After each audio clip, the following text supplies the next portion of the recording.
Yo, welcome back. All right, so I made some adjustments on my 7.1.2 speaker COLO GCS. I finally mounted it, hard mounted it. As you can see, there's no more cables. I mean, not cables, like the seatbelt strap on the back. Nothing in the front. As you can see, nothing there. So yeah, definitely I didn't like the seatbelt because it was squeezing the foam basically here on the left and right side. Basically, it goes around here. So, and it covers the logo. I didn't care much on it, but it's just the seatbelt harness was literally just holding it around it and on the bottom side of it as well too. You can see in my previous video. Anyway, so yesterday I decided to just drill some holes. Yeah, definitely. I mean, it's not the real bride seats. If it was, I probably wouldn't even do it. But it is a replica of the bride Lomax seat. So I thought about drilling it, so which I did. I'm gonna show you guys how I did it. So basically I had to take everything apart. Well, not necessarily all apart, but just loosen the fabric around it. So on the bottom of the seat, there's a spring that you can loose, take it out. And that way you can just see the springs are right inside here, the cloth. So it stretches the whole entire cloth so that you'll have a nice looking fit. So anyways, here is the bracket. Basically it's the same bracket, right? So the bracket that came with it, I just unscrew all the 4 bolts that came with it, took it out. I 3D printed the inside part of this to have a little shape of, you know, the angle curvature of the actual seat. I probably had like 4 or 5 test fit, and finally I got one to curve on the seat right on top. So as you can see here, I only put 2 because it was already stable. So I didn't drill 4 holes. I did 1 at a time, put the bolt in and nut. And then I went on this side as well, tried it again. And then I said, okay, that one's fine. I mean, even just the 2 bolts, it was already holding quite well. And then I just decided to do the offset side of it, and then same thing on the other side. I did, however, double-sided tape. So I double-sided taped this one right here, this to the 3D printed part, and then also the inside part of as well. I did double-sided tape. Even just the double-sided tape, it's, well, I used a very heavy duty, I think it's a 60-pound double-sided tape per square inch. So yeah, so I did that. I put everything in and then test fit the whole unit, and it was fine. And now I can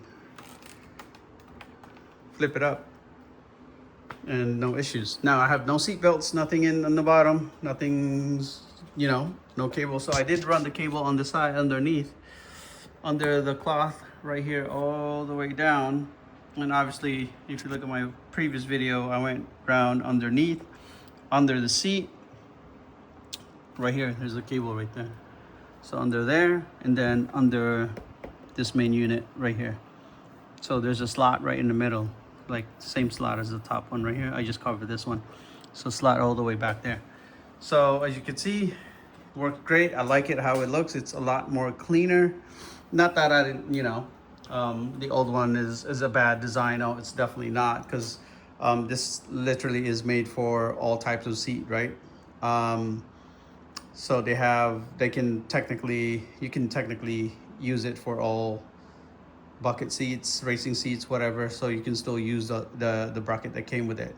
But I just decided to just mount it, you know, hard mount it rather than having those belts. So now I have this setup. So it's good. I like it. Pretty good. As you can see how it goes all the way on top. I'll just put it down. That's how it looks like. And yeah, I decided to just do it so that way you guys don't have to. So I did use a M8 drill. Here, so what I did is double-sided tape the 3D printed part to the bracket first, and then slowly drilling it here. And then I drilled that, well, not with the seat yet. So I drilled that, and then I mounted just the bracket with the 3D part on the seat. Stick that in there. Obviously, don't put your speakers yet. Stick that in there just to have the perfect fitting. And then slowly drill one hole at a time. One hole, put a bolt in nut, and then do the opposite side, and then do the same thing. So that's how I did it. Pretty clean. Right now I'm in the process of creating another 3D print part where it's going to cover this entire unit. So at least covers that, so it looks a lot more cleaner. I'll probably put something in the middle as well too, just to have it, so make it seem like it's all in one piece. But yeah, I definitely trying to measure all the stuff here just to make it fit. Maybe a square, some sort of a square unit, but that's what I'm going to do. But yeah, I'm pretty happy with the whole thing. The only thing that was pain in the butt to put back in is the seat cover. The seat cover definitely is pain in the butt. You got to stretch it. Make sure you don't, when you're stretching it, you don't rip out any of the fabric. So yeah, just be careful on that, especially the stitching. So far I did pretty good. I'm gonna have to redo the whole thing again. Well, because I don't have the screw is not long enough. So I'm gonna have to buy another screw. So this is so as you can see, you got a longer screw here than the other side because it's basically slotted right here. So I think this one is 25 millimeter, the other one is 30. Or I think this was 20 millimeter, and this one's 30. But I do need 35 here, and then 25 here. Oh, what the heck? I'm not pointing it the right way. So 35 millimeter M8 screw, and then 25 millimeter M8 screw right here. So I do have the plastic cover for the nut, so it'll just be black, so it's not too obvious. But even if you're looking at back, you can't see it much. Yeah, it actually shines a little bit because of the silver color, but on the nut, but it's okay. I do have the cover for that. But yeah, I need to replace the screw here with a flat head, because currently I'm using the screw that looks like the regular screw that you put, you know, these type of screw. That one, that's an M8. This one's an M8 as well. So it has the little extra length on it, but it doesn't actually, I've tried sitting on it, banging my head on here, because the screw's right here somewhere, but I can't feel it. Because I mean, obviously this is foam. That's full foam right there. So yeah, that's okay. Yeah, that's pretty much it. That's my setup. Again, pretty happy with the COLO GCS. It sounds amazing. As I don't know if you guys have seen the previous video, but I mean, it doesn't sound on the video, you know, I mean, having to actually sit on it and compare it like real. But I mean, it's literally just sounds amazing. This speaker is incredible. One other thing here, let's see. So I did my button box. I finally finished it. So it's actually Adreno, and I bought some buttons from AliExpress. This is the aluminum side, but with the plastic buttons. These are all aluminum. And then you get the encoder with a push button. Yeah, so I did that, 3D printed it, did it myself, soldered everything. Pretty satisfied with it. Yeah, and this is my other button box. Not that you need all of them. I think one of them is enough because I don't even use all the buttons. Maybe for a different, so I only raised like ACC, so I'm pretty good with that. But I just thought I'd tried it since I have a pretty 3D printer. I decided to just make my own, kind of play along, play with it and see what I can do with a 3D printer. So yeah, I decided to do that. So all the parts I got, mostly like the encoder buttons, is through Amazon. This switch is right here. This is 12 millimeter and this is 16. I bought these at AliExpress because it was just so much cheaper. I think it was only $1 a piece compared to Amazon. You buy one of these, there's like one of them is like $7-8, especially the aluminum version of it. Same thing for the bottom part. So I end up buying, I think, 20 of these and then another 10 of these, whatever. Yeah. And then this is my Stream Deck. Took me several prints to do this just to be perfect. I made so many adjustments so that the Stream Deck will fit. But yeah, I'm pretty happy with it. I did also, this is my fan through my pedals. So that's my pedals right there. And then the fan, so it cools my feet. And also cools the bass shaker, because the bass shaker is pretty damn hot. Especially if I have it, oh wait, I have it at full, holy crap. Normally I have it in 85. That's the full 100% right there, but just have it on 85, you'll be fine. Yeah, I'm gonna 3D print some more. I'm gonna replace this one now that I do have the carbon fiber plate for my 3D print.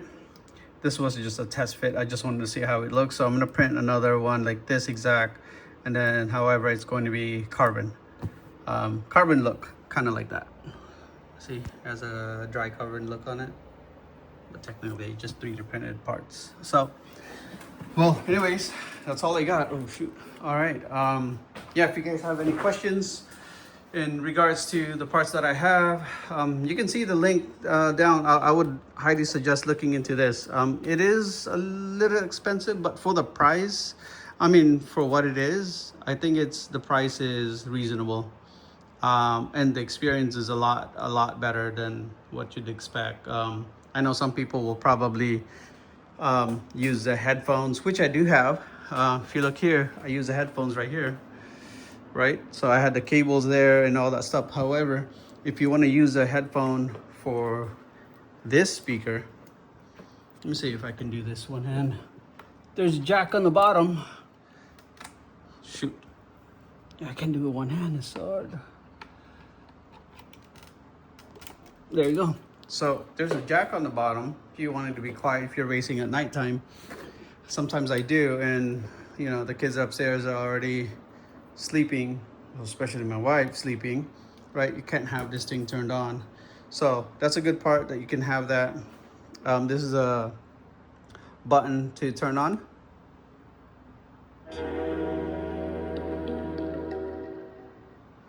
And then you can switch it to, let me see, you have the modes right here.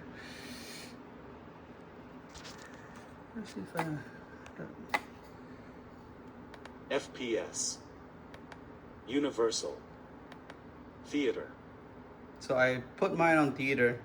FPS, Universal, Theater. And then you get the bass. Bass 6, bass 7, maximum 0, 1, 2, 3, 4. Bass 5. So I do 5, and then the bottom is the mute. And then right here, let's change it. eARC. Okay, that's the eARC. Bluetooth. Okay, Bluetooth. HDMI in. So that's what I have it on. So HDMI in plugged. So, yep. And then I do have it set up in my computer itself. So the settings, once you plugged it into the HDMI, make sure you adjust the sound. Because sometimes it won't detect as a 7.1 system. So you gotta set it up. Mine is set up to Dolby Atmos. If you're watching movies at Dolby Atmos, it's a freaking incredible speaker. Yeah, it's just incredible for me. All right, so that's pretty much all the update for this COLO GCS. Now it's hard mounted to my bucket seat. I know not everyone's probably gonna do it, as you know, you're making holes into your actual seat, but it's a cheap racing seat. I bought this for 200. I mean, if I did F that up yesterday, I was like, well, I'm just gonna get fiberglass stuff and fill it up myself, and then um, drill another hole and cover, cover, because there's a cover for the back, a bright cover, the red one, that you could cover this thing all in red. I was thinking of doing that if I fucked it up, but I didn't. So, I mean, that's good. All right, guys, that's it. That's all I got. See you guys. Thanks for watching.